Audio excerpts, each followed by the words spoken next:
میرے دیکھنے اور سننے والوں کو السلام علیکم ناظرین، اس ویڈیو بلاگ کے ساتھ میں ہوں شاہد کاظمی۔ اس وقت جیسا کہ آپ کے علم میں ہے کہ کم و بیش 200 کے قریب ممالک کو کرونا نے اپنی لپیٹ میں لے لیا ہے، اور تازہ ترین جائزوں کے مطابق کم و بیش اس وبا کے ساتھ 1 لاکھ سے زیادہ افراد اس وقت اپنی جان سے جا چکے ہیں۔ یہاں پہ قابل غور بات یہ ہے کہ کرونا نے نہ صرف اسٹاک ایکسچینج یا دیگر معاشی اداروں کو تباہ و برباد کر دیا ہے، بلکہ تیل کی عالمی مارکیٹ بھی کرونا کی وبا کی وجہ سے کریش کر چکی ہے۔ ہم نے پچھلے دنوں خبریں سنی کہ ویسٹ ٹیکساس انٹرمیڈیٹ جو امریکی خام تیل کی ایک خاص قسم ہے، وہ مائنس میں چلے گی فی بیرل قیمت اس کی۔ عام طور پہ تو ہم یہی سنتے ہیں کہ مائنس میں جانے کا مطلب یہ ہے کہ جو تاجر ہے تیل کا جو بیچنے والا ہے یا فروخت کنندہ ہے، وہ لینے والے کو فی بیرل کے ساتھ مائنس جتنی بھی قیمت کی ہے اتنی پیمنٹ کرے گا، اتنی رقم ادا کرے گا۔ یہ فی بیرل قیمت مائنس میں جانے کی وجوہات کیا ہیں؟ اس کی سب سے بڑی وجہ تو یہ ہے کہ امریکہ کے اندر جو سٹوریج کا نظام ہے، جو ان ذخائر کو ذخیرہ کرنے کا سسٹم ہے، تیل کو ذخیرہ کرنے کا جو سسٹم وہاں پہ اس وقت کام کر رہا ہے، وہ مئی تک بالکل فل ہو چکا ہے۔ اب اس میں مزید گنجائش باقی نہیں رہی کہ اس میں تیل کو ذخیرہ کیا جا سکے، پیٹرولیم مصنوعات کو سٹور کیا جا سکے۔ اب ظاہری بات ہے طلب اور رسد کا جہاں پہ فرق آ گیا ہے کہ جہاں پہ اس کی طلب میں کمی آ چکی ہے اور معاشی اصولوں کے مطابق اس کی رسد اسی تعداد میں جاری ہے، تو لا محالہ آگے سے تیل کو خریدار نہیں ملیں گے، لوگ اس کو لینا نہیں چاہتے، بڑی کمپنیاں اس کو لینا نہیں چاہتی۔ اب پاکستان کے حوالے سے اگر ہم بات کریں تو پاکستان میں بعض اطلاعات کے مطابق مئی کے آخر تک تیل کی کنزمپشن کی جتنی مقدار ہمیں چاہیے وہ آلریڈی ہمارے پاس موجود ہے۔ اب ظاہری بات ہے ہمارے پاس جو سٹوریج کا پاکستان کے اندر نظام ہے، مئی کے آخر تک کی جو ضرورت ہماری ہے اس ضرورت کے مطابق اگر ہمارے پاس تیل موجود ہے، ذخائر پیٹرولیم کے موجود ہیں، تو چاہے ہمیں عالمی مارکیٹ سے یہ سستا ملے یا مہنگا ملے، ہم اس کو مزید خریدنے کی پوزیشن میں ہی نہیں ہیں۔ تو جب ہم اس کو مزید خریدنے کی پوزیشن میں نہیں ہیں تو ہم عالمی اداروں سے، تیل ساز کمپنیوں سے تیل خریدنے کے لیے نہیں جائیں گے، اور لا محالہ ان کا جو سٹاک کمپنیز کا بچ جاتا ہے وہ اس کو دن بدن اس کی قیمت گرتی جاتی ہے، اور گرنے کے ساتھ پھر لا محالہ اس کی قیمت مائنس میں چلی جاتی ہے، منفی رجحانات قیمت اپنا لیتی ہے۔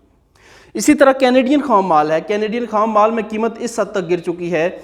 کہ وہاں پہ تیل کے کنویں بند کر دیے گئے ہیں۔ اس کے ساتھ اگر آپ اوپیک کا جائزہ لیں، اوپیک کا اور روس کے معاملات دیکھیں کہ اوپیک اور روس دونوں تیل کی پیداوار کے حوالے سے بڑے فریق سمجھے جاتے ہیں، اوپیک نے انتہائی حد تک تیل کی پیداوار اور پیٹرولیم مصنوعات کی جو پیداوار ہے وہ کم کر دی ہے، لیکن اس کے باوجود قیمتوں میں توازن نہیں آ پا رہا۔ اس کی سب سے بڑی وجہ یہ ہے کہ پوری دنیا میں اس وقت لاک ڈاؤن کی سی کیفیت ہے، صنعتیں بند ہیں، ٹرانسپورٹ سڑکوں کے اوپر آپ کو بہت کم دیکھنے کو مل رہی ہے۔ آپ صرف اگر پاکستان کی صورتحال کا جائزہ نہ لیں اور پوری دنیا کے معاملات کے ساتھ اس کو رکھ کے دیکھیں تو پوری دنیا میں ٹرانسپورٹ انتہائی کم ہو گئی ہے، مین شاہراہوں پہ کم ہو گئی ہے، عالمی پروازیں رک گئی ہیں، ریل کا نظام مکمل طور پہ رک گیا ہے۔ ان تمام وجوہات کی وجہ سے تیل کی کھپت بہت حد تک کم ہو چکی ہے۔ پچھلے دنوں جیسے ہم نے سنا کہ اوزون کی جو لہر جو طے جو ہے وہ انسان نے خود برباد کر دی تھی، وہ دوبارہ سے ریپیئر ہو چکی ہے اور اس میں معاملات دن بدن بہتری کی طرف آ رہے ہیں۔ یہی وجوہات ہیں کہ پوری دنیا کے اندر سے تیل مصنوعات، پیٹرولیم مصنوعات کی کھپت بہت زیادہ کم ہو چکی ہے، ان کی طلب کم ہو چکی ہے، تو رسد آج بھی وہیں پہ قائم ہے، تو تیل کے ذخائر سے ہم تیل حاصل اسی طرح کر رہے ہیں، لیکن آگے اس کی کھپت نہیں ہو رہی، تو الٹیمیٹلی لا محالہ عالمی مارکیٹ میں ویسٹ ٹیکساس انٹرمیڈیٹ جو امریکی خام مال کی قسم ہے یا کینیڈین خام مال کی قسم ایک ہے، ان کی کھپت کم ہو چکی ہے اور قیمت مائنس میں چلی جا چکی ہے۔ اب پاکستان کو اس وقت اس کمی کا فائدہ کیوں نہیں ہو پا رہا؟ اس کی سب سے بڑی وجہ یہی ہے کہ پاکستان میں مئی تک کے ذخائر پہلے موجود ہیں، بعض اطلاعات کے مطابق جون تک کے ذخائر موجود ہیں۔ جون تک کے جو تیل کے عالمی سودے پاکستان نے کیے تو وہ پاکستان کے پاس آلریڈی سٹاک موجود ہے، ذخیرہ موجود ہے، تو پاکستان اس ذخیرے کو اسی طرح استعمال کرے گا کہ جس طرح اس نے خریدا ہے۔ اس لیے یہاں پہ تیل کی اس طرح سے قیمتیں کم نہیں ہو پا رہی جس طرح کی توقع کی جا رہی تھی، لیکن جو 20-25 روپے سننے میں آ رہا ہے کہ تیل کی، پیٹرول کی، ڈیزل کی قیمت کم ہوگی، اس کی بھی وجہ یہ ہے کہ جون تک کے جو سودے یا مئی تک کے جو سودے پاکستان نے تیل کی عالمی جو بروکرز ہیں ان کے ساتھ کیے ہوئے ہیں، کمپنیوں کے ساتھ کیے ہوئے ہیں تیل کی خریداری کے لیے، تو لا محالہ جب اگلے سودے ہوں گے تو اگلے سودے کم قیمت پہ ہوں گے۔ اگلے سودے اگر آج ہم فائنلائز کر لیتے ہیں کہ جون کے بعد 3 مہینوں کے سودے ہم ابھی سے فائنلائز کر لیتے ہیں، تو ابھی جو ہم سودے فائنلائز کریں گے وہ الٹیمیٹلی موجودہ کم قیمتوں پہ ہوں گے، تو وہی جو کم قیمتوں کا جو فائدہ ہے وہ عوام کو حکومت ابھی سے دینے کی کوشش کر رہی ہے، جس کی وجہ سے قیمتیں پاکستان کے اندر تیل کی کم ہو رہی ہیں۔ بہت زیادہ اثر اس کا اس وجہ سے نہیں ہو رہا کہ ابھی تک ڈالر کی قیمت آج بھی 160 پاکستانی روپے کے برابر ہے، $1 کی قیمت 160 پاکستانی روپوں کے برابر ہے، جس کی وجہ سے ہمیں اس طرح سے نظر نہیں آ رہا کہ عالمی معیشت میں جو کمی آ رہی ہے، جو تنزلی آ رہی ہے، اس کا فائدہ غریب ممالک کو کیسے ہو سکتا ہے۔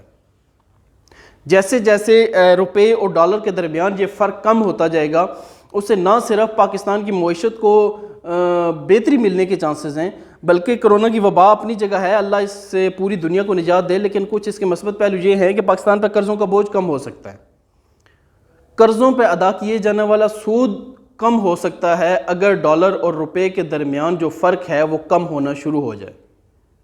ہم توقع کرتے ہیں کہ عالمی معاشی نظام جو ہے، سامراجی قوتیں جو ہیں، عالمی معاشی ادارے جو ہیں، وہ اس وبا سے سبق سیکھتے ہوئے دنیا کے کمزور ممالک کو جکڑنے کے بجائے ان کی مدد اپنا شعار اپنا لیں اور کمزور ممالک کو ایک ایسی قوت بخشیں کہ پوری دنیا واقعی ایک گلوبل ولیج بن کے رہے، بجائے اس کے کہ چند ممالک کی چودراہٹ، چند عالمی اداروں کی چودراہٹ اس میں قائم ہو جائے اور غریب اور کمزور ممالک ہمیشہ اس میں جکڑے رہیں۔ اگر آپ کو میرا یہ ویڈیو بلاگ اچھا لگے، اس کو لائک کیجئے، رائے دیجئے، اس کو شیئر کیجئے گا، چینل سبسکرائب کرنا ہرگز نہ بھولیے گا۔ اللہ حافظ۔